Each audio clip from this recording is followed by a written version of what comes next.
విశ్వకళ్యాణంలోని 16వ అధ్యాయంగా త్రికాల జ్ఞానం గురించి తెలుసుకుందాం. భూత భవిష్యత్ వర్తమాన కాలాల్లో జరిగిన, జరుగుతున్న, జరగబోయే విషయ పరిజ్ఞానమే త్రికాల జ్ఞానం. మహాత్ములు మాత్రమే ఈ త్రికాల జ్ఞానాన్ని తెలుసుకోగలిగారు. ధ్యానశక్తి ద్వారా పంచభూతాలను అధీనపరుచుకుంటారు. అందుకే వారు త్రికాల జ్ఞానాన్ని చెప్పగలుగుతారు. ధ్యాన సాధన ద్వారా ఆత్మజ్ఞానము పొంది దాని ద్వారా తత్వజ్ఞానాన్ని, విశ్వజ్ఞానాన్ని పొందారు. అందుకే వారిని అంతర్యాములు అంటారు. అంతరంగంలోని అంతర్యాన్ని ఇట్టే వారు పసిగట్టగలుగుతారు. నారదుడు త్రిలోకాలను దర్శించేవాడని పురాణాలు చెబుతాయి. కానీ త్రిభువనాలు, త్రిలోకాలు, త్రికాల జ్ఞానం ఈ శరీరంలోనే ఉన్నాయి. ఇక్కడే అన్నింటినీ దర్శించవచ్చు. పురాణాలు త్రిలోకాలను కథల రూపంలో బాహ్యంగా చూపించి మనల్ని భ్రమింపచేశాయి. మన నుండి మనల్ని దూరం చేశాయి. ధ్యాన మార్గం ద్వారానే కుండలిని శక్తి నాభి నుండి హృదయస్థానమును దాటి ఆకాశమనగా శిరస్సు భాగంలోని త్రికుట స్థానము చేరడమే త్రిలోక దర్శనం అని ఆధ్యాత్మిక పరంగా చెప్పొచ్చు. శివుడు త్రికాల జ్ఞాని అని చెప్పడంలోని భావం కూడా ఇదే. త్రిభువనం అనగా నాభి, హృదయం, భ్రుకుటిలోని పరమాత్మను ఆత్మధ్యానం ద్వారా దర్శించే జ్ఞానమే త్రికాల జ్ఞానం. అదే పరమాత్మ దర్శనం. పాతాళమనగా నాభిస్థానం, పృథివీ అనగా హృదయస్థానం, ఆకాశమనగా బ్రహ్మరంధ్రమున శిరస్సు భాగంలోని త్రికుటములోన దర్శించే పరమాత్మ దర్శనమే ఈ జ్ఞానం. నిన్నటి నిరాకారం, నేటి ఆకారం, రేపటి నిరాకారమే త్రికాల జ్ఞానం. ఎటువంటి అక్షర జ్ఞానం లేని నేను స్వానుభవం ద్వారా తెలుసుకున్న జ్ఞానం ఇది. పుట్టిన ఇల్లు, పుట్టిన ఊరు, పుట్టిన దేశాన్ని జన్మభూమి అంటారు. నిజమే, మన జీవన ప్రయాణం మొదలైంది ఇక్కడి నుండే. కానీ జీవన ప్రయాణానికి పునాదేంటి? ఎలా ఉంది? ఎక్కడుంది? ఆధ్యాత్మిక పరంగా ఆలోచిస్తే మన జీవన ప్రయాణం మొదలు కాకముందు మనకంటూ ఆకారం లేదు. నిరాకారంలో ఎక్కడున్నామో, ఎలా ఉన్నామో కూడా తెలియదు. ఎప్పుడైతే తండ్రి శరీరంలోకి ప్రవేశించామో, అంటే ఆహార రూపంలో కావచ్చు, ద్రవ రూపంలో కావచ్చు, లేదా గాలి రూపంలో, అప్పుడే మన ప్రయాణానికి పునాది పడుతుంది.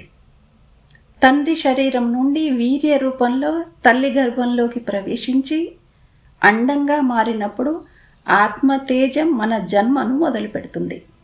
అందుకే ఆత్మభూమి మన మొదటి జన్మభూమి అవుతుంది. అండం పిండంగా మారి ఆకారాన్ని దాల్చి పూర్తి శరీర భాగాలను 9 నెలల్లో ఏర్పరచుకొని అటు తర్వాత ప్రకృతిని చూడటానికి ఈ ప్రపంచంలోకి వస్తుంది శరీరంతో. అది మన 2వ జన్మభూమి అవుతుంది. మన శరీరాన్ని నడిపించే ఆత్మశక్తి తన ఇష్టమున్నన్ని రోజులు ఉండి వెళ్ళిపోవాలనుకున్నప్పుడు శరీరాన్ని వదిలి మళ్ళీ నిరాకారంలో కలిసిపోతుంది. నిరాకార భూమి అనగా స్వర్గం. మహాత్ములు వచించిన మోక్షమే మన 3వ జన్మ అవుతుంది. పుట్టినిల్లు ఆత్మతేజం, పుట్టిన ఊరు ఆత్మనగరం అనగా శరీరం, పుట్టిన దేశం ఆత్మదేశం అనగా బ్రహ్మాండం. అదే పిండం, అదే అండం, బ్రహ్మాండం అని చెప్పొచ్చు. గర్భంలోని అండం మొదట తల భాగాన్ని తయారు చేసి తర్వాత శరీర అంగాలను తయారు చేసుకుంటుంది ఆత్మ. మహాత్ములు భ్రుకుటి స్థానమునే జన్మభూమిగా వర్ణించారు. జీవశక్తి అక్కడే ఉందని ధ్యాన సాధన ద్వారా తెలుసుకొని జ్ఞానాన్ని పొందారు, అందరికీ పంచారు. నాగుపాము దాదాపు 300 సంవత్సరాలు జీవిస్తుందని చెబుతారు. శ్వాస తక్కువగా తీసుకునే ప్రాణులలో ఇది ఒకటి. దాని ఆయుష్ అంత ఎక్కువగా ఉంటుంది కావచ్చు. పాము కూరల్లోనే విషం ఉంటుందని అందరికీ తెలుసు.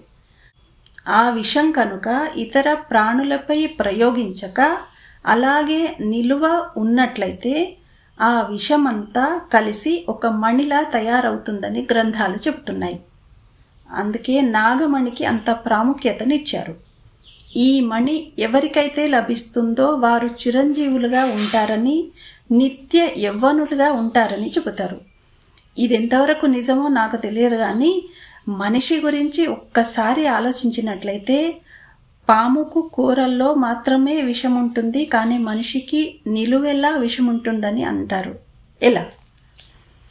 పవిత్రమైన మనిషి ప్రకృతి నియమానికి విరుద్ధంగా నడిచి అపవిత్రుడిగా మారిపోయాడు. తనని తాను తెలుసుకొని తనలోని నిలువెల్లా నిండి ఉన్న షడ్వికారాలనే కామ, క్రోధ, లోభ, మోహ, ద్వేష, కపటాదులు అనే విషాన్ని కనుక ఇతరులపై ప్రయోగించక తనలోనే జ్ఞానమనే కుండంలో ధ్యానాగ్ని ద్వారా భస్మం చేయగలిగితే అదంతా కలిసి ఒక విలువైన ఆధ్యాత్మిక జ్ఞానరత్నాలను అందిస్తుంది. పాము ఒక్క నాగమణినే ఇవ్వగలిగితే ఈ మనిషి ఎన్నో జ్ఞానరత్నాలను పొంది అందరికీ పంచగలుగుతాడు. ఇంత గొప్ప శక్తి తనలో దాగి ఉందన్న సత్యాన్ని మర్చిపోయి స్వార్థపూరిత విషమయ జీవితాన్ని గడుపుతున్నాడు. అదే మనిషి ఆధ్యాత్మిక జీవిత బాటలో నడిచి జ్ఞానరత్నాలను పొందగలిగితే మనిషి కూడా నిత్య యవ్వనుడిగా, చిరంజీవిగా ఉండగలుగుతాడు. శరీరం వెళ్ళిపోయినా వారు అందించిన జ్ఞానం గ్రంథాల రూపంలో ఉండిపోతుంది. ఆత్మ అమరమై ఉంటుంది. ఇక శరీర యవ్వనం అంటే ఎటువంటి వ్యాధులు దరిచేరకుండా ఉంటాయి. ధ్యాన మార్గం ద్వారా రక్తం శుద్ధి కాపాడుతుంది కనుక వ్యాధులకు ఉండదు కదా. అందుకే మహాత్ములు దేహాన్ని పవిత్ర దేవాలయంగా తలిచారు. దేహంలోనే జ్ఞానమనులను ఆత్మానుభవం ద్వారా పొందారు, అందరికీ పంచారు. వెలుగు లేనిది చీకటి లేదు, చీకటి పోనిది వెలుగు రాదు. ఇలా ప్రతిదానికి అవినాభావ సంబంధాన్ని ప్రకృతి ఏర్పరిచింది. ఇది ప్రకృతి నియమం. ఆత్మకు మరో ఆత్మకు ఎలా సంబంధం ఉంటుందో ఈ శరీరానికి ఇతరులతో సంబంధం ఉంటుంది. కొన్ని బంధాలను శరీరం తెచ్చుకుంది, మరికొన్ని బంధాలను ఇక్కడికి వచ్చాక ఏర్పరచుకుంది. అమ్మా నాన్నలకు సంబంధించిన బంధాలను మనం తెచ్చుకున్నాం, అటు తర్వాత బంధాలను కలుపుకుంటూ వెళ్తున్నాం. ఈ బంధాలతోనే మన జీవితాలు ముడిపడి ఉంటాయి. అదే జీవితం అన్నారు మహాత్ములు. సమాజం అనేది ఇదే విధంగా ఏర్పడింది. మనం బతకడానికి సమాజం కావాలి, కానీ సమాజం కోసం మనం కాదు. మనమున్నా లేకపోయినా సమాజం తన పని తాను చేసుకుంటూ వెళ్తుంది. మనం ఒంటరిగా బతకలేం కాబట్టి సమాజంతో కలిసి నడవాలి. అందరితో నేను, నాతో అందరూ అనుకున్నప్పుడే సంతోషంగా ఉండగలం. నేను, నాకెవ్వరు లేరు, నేను ఒంటరి వాడని అనుకోవడం చాలా తప్పు. నీవనుకుంటే అందరూ ఉంటారు, నీవనుకోకపోతే నీకెవ్వరు ఉండరు. ప్రతి విషయం మన ఆలోచనలపై ఆధారపడి ఉంటుంది. అలాగని అందరినీ నమ్మకూడదు. నమ్మకం అనిపించిన వాళ్ళనే నీ వాళ్ళు అనుకోవాలి. అలాగని నాకెవ్వరి మీద నమ్మకం లేదని మాత్రం అనకు. ఎందుకంటే నీ మీద నీకే నమ్మకం లేనప్పుడు ఇతరులను నీవు నమ్మలేవు. అలాగని అందరూ నమ్మకస్తులే ఉండరు. కొందరు ఉండొచ్చు, మరికొందరు ఉండకపోవచ్చు. మంచి చేసేవారున్నారు, చెడు చేసేవారున్నారు. మొదట నీవు చేసే మంచి చెడులను బేరీసేసుకో. రెండూ సరిసమానంగా ఉన్నాయా లేక ఎక్కువ తక్కువ ఉన్నాయో చూసుకో. నీవు చేసేదంతా మంచి అనుకున్నప్పుడు నీకు ఆలోచనలు కూడా మంచివి వస్తాయి. కానీ నీవు చేసే మంచిలో ఎంతవరకు ఇతరులకు మేలుంది ఆలోచించు. ఎందుకంటే ఆ మంచి నీకు సరి అయినదిగా అనిపించినా ఇతరులకు దుఃఖం కలిగిస్తుందంటే దానికి కారణాన్ని వెతుకు. తప్పు వారిదైనప్పుడు నచ్చ చెప్పే ప్రయత్నం చెయ్యి. తప్పు కాదనుకున్నప్పుడు మంచి చేసుకుంటూ ముందుకు వెళ్ళు. ఆగకు, నీ దారి మార్చకు. నీ వల్ల ఇతరులకు మంచి జరుగుతున్నప్పుడు సంతోషంగా ఉండు. ఆ సంతోషమే నిన్ను ముందుకు నడిపిస్తుంది. నాకెవ్వరూ ఏమీ చేయడం లేదని అనుకోవడం కంటే నేను వారికి కొంతైనా సహాయం చేస్తున్నానని తృప్తితో బతకగలిగితే నీకు దుఃఖమే ఉండదు. ఆ సంతోషమే నీకు బలాన్నిస్తుంది, ధైర్యాన్ని పెంచుతుంది, బంధాలు బలపడతాయి. నీకు జన్మనిచ్చినప్పుడు తల్లి పడిన బాధను అంచనా వేయగలవా? లేదు. ఆ బాధలో నీవు పడిన బాధ అణువంత కాదు. పుట్టిన ప్రతి జీవికి బాధలు తప్పవు. ఆటుపోటుల సంగమమే ఈ జీవితమని సుఖాన్ని దుఃఖాన్ని సమంగా భావిస్తూ ముందుకు వెళ్ళగలిగితే మన జీవితాలను సార్థకం చేసుకున్నట్లే అవుతుంది. సద్గురు మార్గదర్శకంలో నడిచినప్పుడు నిన్నటిని మరిచిపోయి రేపటి గురించి అడుగు వేయి. అప్పుడే నిన్నటి నిప్పు సెగలు నిన్ను తాకవు. నిన్నటి నిప్పును రగిలిస్తే సెగ పెరిగి నిన్ను కాల్చుతుంది. అదే నిప్పును చల్లారిస్తే నిన్నేమీ చేయదు. ఏది చేయాలన్నా అది నీ చేతిలోనే ఉంది.